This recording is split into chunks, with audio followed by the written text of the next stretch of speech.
Ohio Attorney General Dave Yost is joining me now on the Scott Sand Show. Dave, it's great to have you back on. Let's get to the bottom of what's happening in Springfield, Ohio. This story seems to have come out of nowhere on social media over the last few days. Let's just start with that. If there are 20,000 Haitians in this small town in southern Ohio, how have we not heard about this sooner? Or maybe we have. Well, it's been out there in the news media a little bit here and there. The mayor's been telling anybody that would listen. The trouble is not too many people want to listen. So these 20,000 Haitians, at least according to some media reports, were brought there to fill jobs. Are they in this country legally? And I think I know the answer to this question, which is an even bigger problem under the Biden administration, what they classify as legal immigration. Yeah, well, I mean, let's start with the truth. We don't really know, and that's part of the problem. The federal government doesn't communicate. They don't tell us where these folks are, even if they know. They don't tell them when they're going to tell us when they're going to show up. There's no planning involved. Everything happens with an utter lack of transparency. And this is a town of 58,000 people that has 20,000 people show up. There's not a town in the world that is going to be able to absorb that kind of population increase into their schools, into their healthcare system, into their local economy. Now, there are unquestionably some people who are here legally, who came to town to work. The 3 or 4 companies that expanded down there didn't hire 20,000 people. This is literally breaking the social infrastructure of this town. So as we look at this story, especially on social media, it's getting attention over the last few days, in part because of claims that these Haitian migrants have been taking ducks and geese out of parks and decapitating them for food, taking people's pets and eating dogs and cats for food. None of those stories have been substantiated, and I've talked to law enforcement in Springfield, Ohio, that says that these claims aren't actually happening. Now, that can be true, while at the same time, it's also true that if you send 20,000 people into a town built for 50,000, there will be strains on public safety, on health care, on education, on housing, on the economy. Both things can be true. I'm going to get into what you can do as Attorney General for the state of Ohio to prevent this from happening to other towns in our state. But what are you hearing, first of all, about the claims of stolen geese and stolen pets in Springfield? Is there any truth to those claims from what you can tell? Well, one of the things that the news media has to start getting right is the idea that they can't know everything. Everybody wants to get to the immediate truth of the claim. Here's the thing. There have been some folks that have showed up at city council meetings and claim to have personal knowledge of the wildlife. Now, I don't know. I don't live there. I've never seen this happen. I haven't talked to a human being who is a witness that say, I saw it happen and here's what it looked like.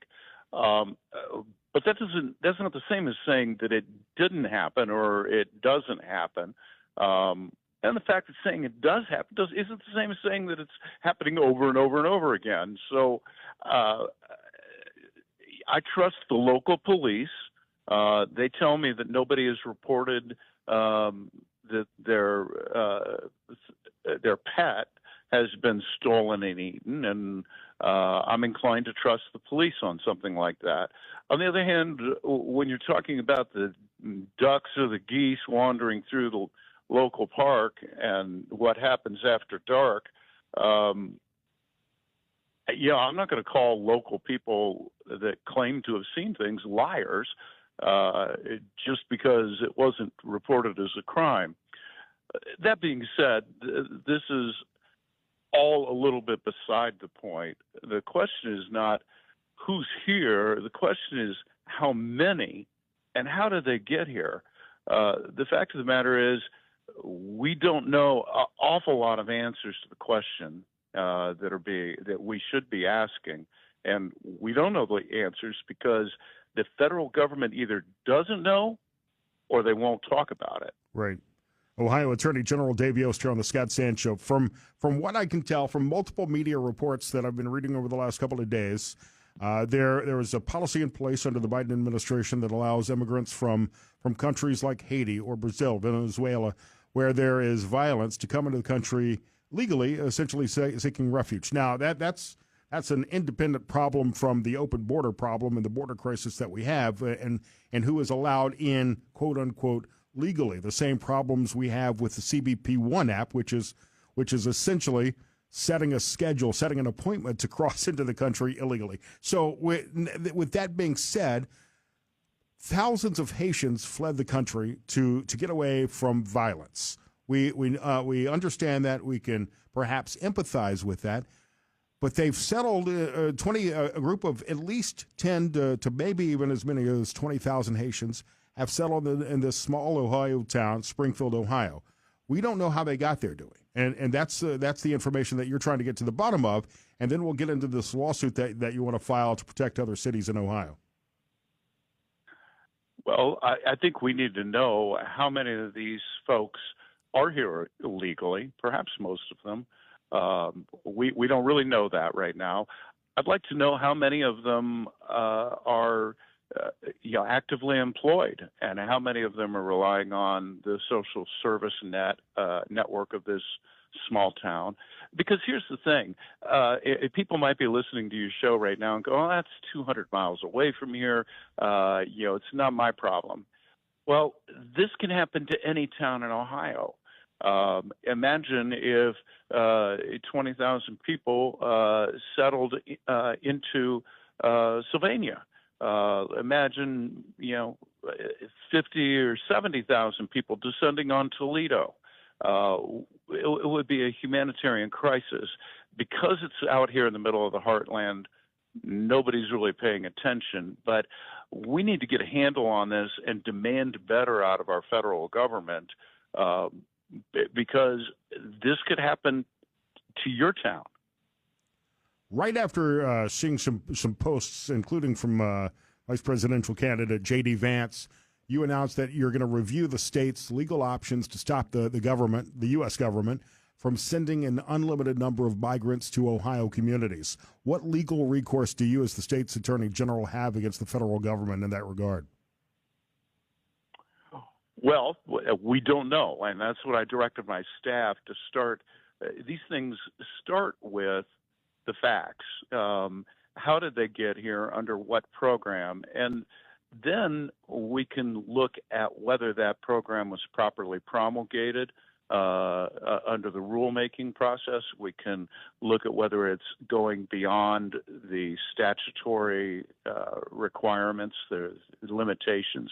And we also get around perhaps the issue of the sovereign immunity of the federal government. You can only sue the federal government when they say you can sue the federal government. Right.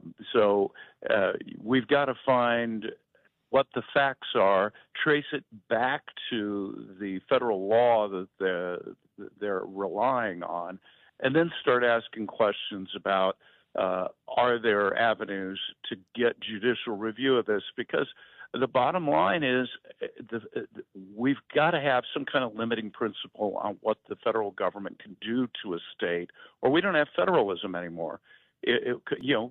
Theoretical, absurd question. Could the federal government and the Department of Homeland Security decide that Ohio is going to be the site for every refugee? We're going to make Ohio a refugee camp. And everybody, millions of people that have come in over the last 4 years, we're going to settle them all in one state. Are they allowed to do that? If not, what is the check and the balance? What is the legal limitation on it? It can't be that they could just designate one state as the recipient of every refugee in the country. So what recourse does a state like Ohio have for illegals in the state if we as a state cannot enforce or create foreign policy or immigration law? Obviously we've followed the stories of governors like like Greg Abbott and Ron DeSantis, who have sent illegals Sure. to Martha's Vineyard. Could Ohio take recourse and send these Haitians to a Democrat-controlled state or a Democrat county? And specifically criminal charges that could perhaps be filed against someone like the person, the Haitian responsible for the deadly crash last summer in 2023, the guy who crashed into a school bus that was carrying about 50 elementary kids.